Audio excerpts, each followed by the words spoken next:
Olá, amigo, olá, amiga. Que alegria poder saudar você em mais um dia. Que bom, o Senhor tem cuidado de todos nós e tem nos dado a oportunidade de diariamente aprender um pouquinho mais da sua palavra. Hoje, nós separamos para a nossa breve meditação um texto do livro de Atos, capítulo 7, no versículo 60. Atos 7, 60. O texto diz assim: Então, ajoelhando-se, clamou em alta voz: Senhor, não lhes imputes esse pecado. E com essas palavras a adormeceu. E Saulo consentia na sua morte. Já observou atualmente quantos grupos sociais estão se levantando e auto-intitulando-se revolucionários, quando na verdade não representam nenhuma revolução real? Observando atentamente alguns versos da Bíblia, nós podemos ver como foi e continua sendo revolucionário o cristianismo. Isso é visto no versículo que eu acabei de ler hoje. Estevão, um dos diáconos da igreja primitiva, estava sendo morto por apedrejamento. E na hora da morte, ele suplica o perdão de Deus para os seus inimigos. Ele estava andando na contramão do sentimento popular reproduzido na sua cultura, mas ele estava ali para estabelecer a cultura do reino de Deus, perdoar a qualquer pessoa, independente das circunstâncias.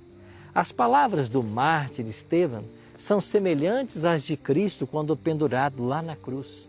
Jesus também orou: Pai, perdoa-lhes, porque eles não sabem o que estão fazendo.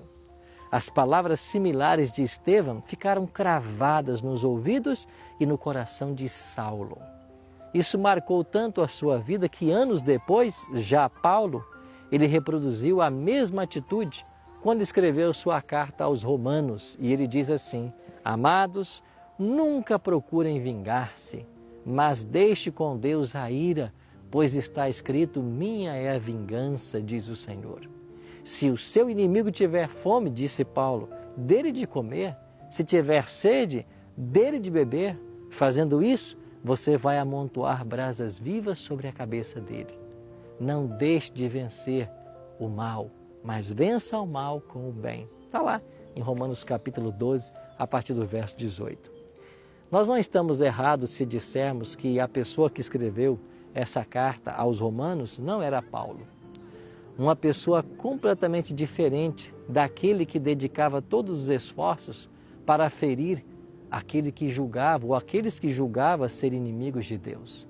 Mas foi o Evangelho de Cristo que revolucionou a vida desse homem, porque o Evangelho é revolucionário.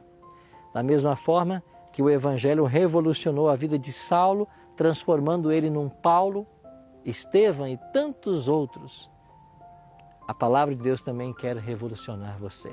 O Evangelho quer revolucionar a sua vida. Agora, isso só acontece quando nós damos a permissão. Por isso, nesse dia, permita que o poder revolucionário do Evangelho mude a sua história completamente. Vamos orar?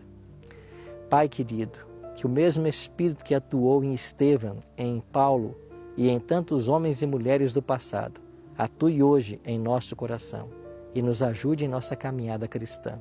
Oramos em nome de Jesus. Amém.